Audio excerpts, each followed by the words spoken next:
Greetings from eMedi News and HeartCare Foundation of India. Welcome to the show Chat with Dr. KK. And today we are going to have a conversation with Dr. Satyavan Sharma, who is Professor and Head Department of Cardiology at Bombay Hospital Institute of Medical Sciences based at Mumbai. Welcome to our show. My pleasure, KK. You have a passion for interventions. That's true. We have been listening to you for decades and you have a passion for teaching. If I am an undergraduate student, or if I am a patient, a healthcare worker or a nurse, what is the lesson you want to give me as far as indications of interventions are concerned? For a family physician, what will be the message? At a basic MBBS student level. Right. Is there a formula? Right. I think, yes, there is a formula. I think, let me divide it into two, One is when we are looking at the coronary intervention and when we are looking at the non-coronary intervention. Let's focus on coronary. Yeah, now in coronary interventions, let's again divide them into two.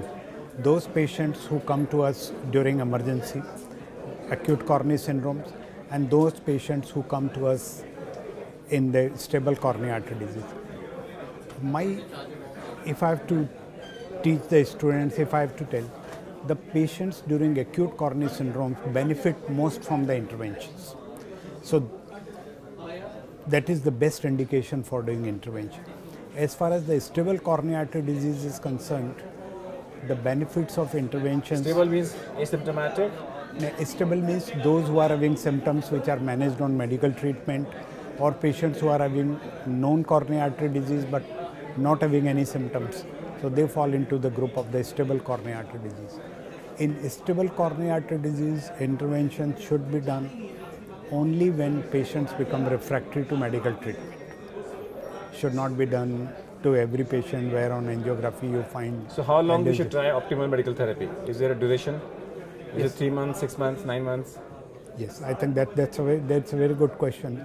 If a patient is able to continue his work with treating medication, even actually it can be longer, 3 months, 6 months, 1 year, because some patients very nicely stabilize on medical treatment. So if on all the good medical treatment, if the patient is not symptomatic, he is able to do his day-to-day routine, I don't think intervention should be done. Okay, a patient comes to you with acute emergency, maybe a heart attack or maybe a acute coronary syndrome, persistent chest pain, and you do an angiography. And you find one vessel is critical, the other one is still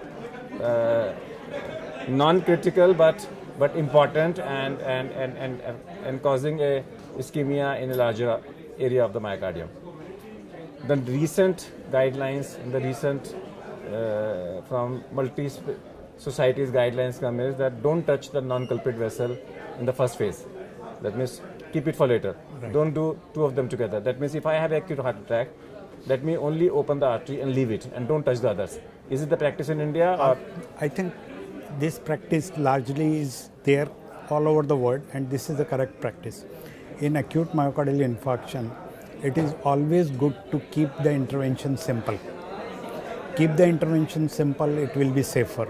So treat the culprit artery, whatever you want to put a stent, and let the patient stabilize. Now whether this known culprit artery should be done in the same hospital stay or it should be done afterwards, this is quite a big point.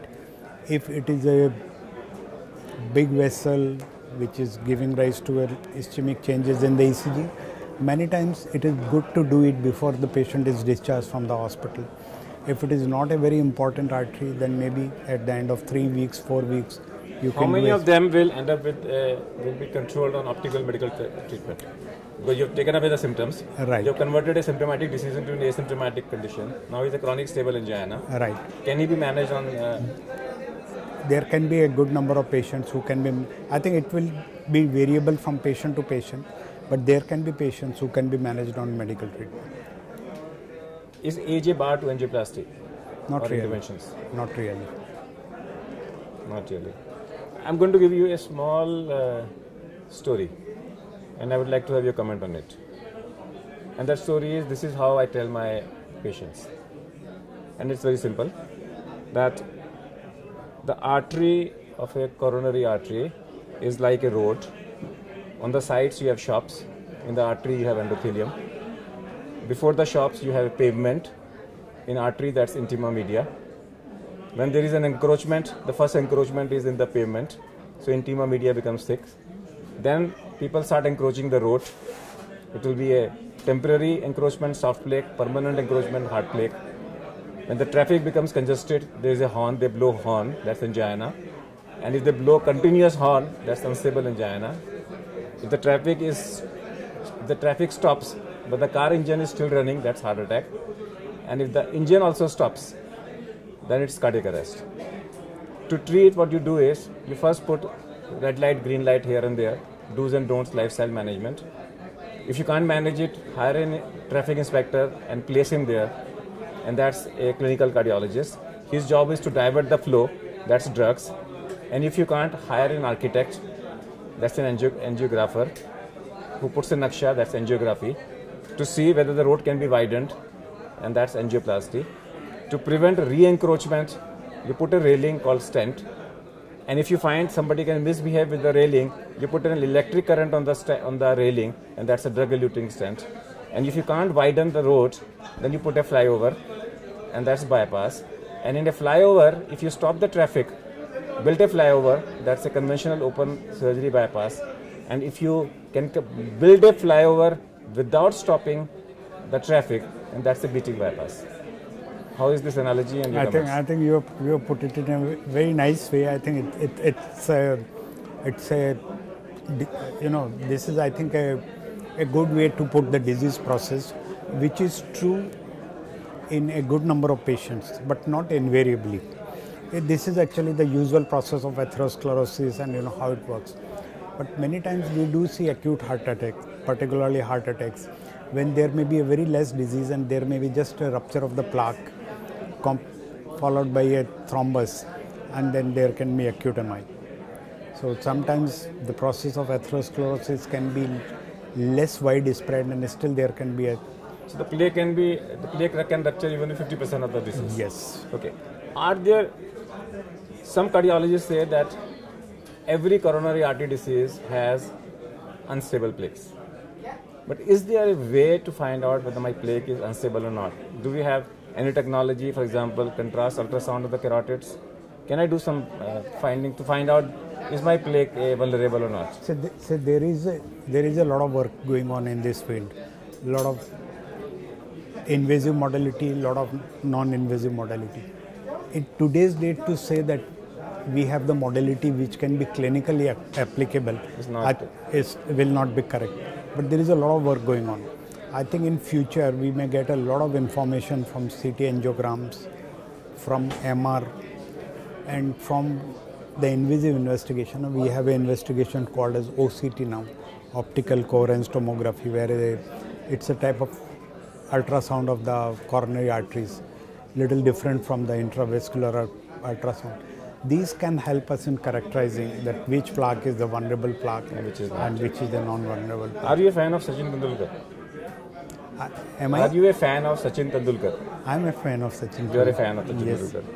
If you are given a chance, if the government of India invites you to another seat with him in the Member of Parliament as an honorary Member of Parliament, that means if you get an honorary MP position, what you will do for the medical profession?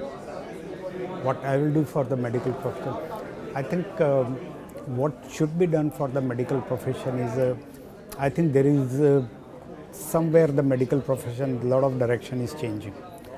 I will like to give two broad points. One is, I think we need to give a different direction to our medical education. And secondly, for our treating doctors, I think we need to think in a very different way. We are more ethical, and we should not get too much guided by too much laboratory medicine. I think about that art of... treat the patient, not the investigations. Yeah. That art of great clinical medicine is unfortunately becoming less and less... You always wanted to become a doctor? I think so. And if you would not have gotten admission to MBBS, what you would have been today?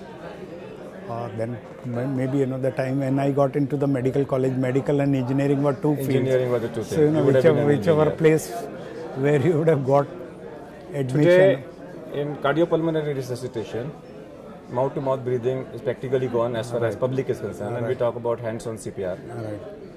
And we have a formula of 10, that within 10 minutes of death, earlier the better, at least for the next 10 minutes. Compress the center of the chest with a speed of 10 into 10, that is 100 per minute. You may be able to save some amount of patients with that. That's true. What are your comments about shifting the CPR, hands-only CPR training to public in masses? No, it is badly needed. Badly needed. Badly needed.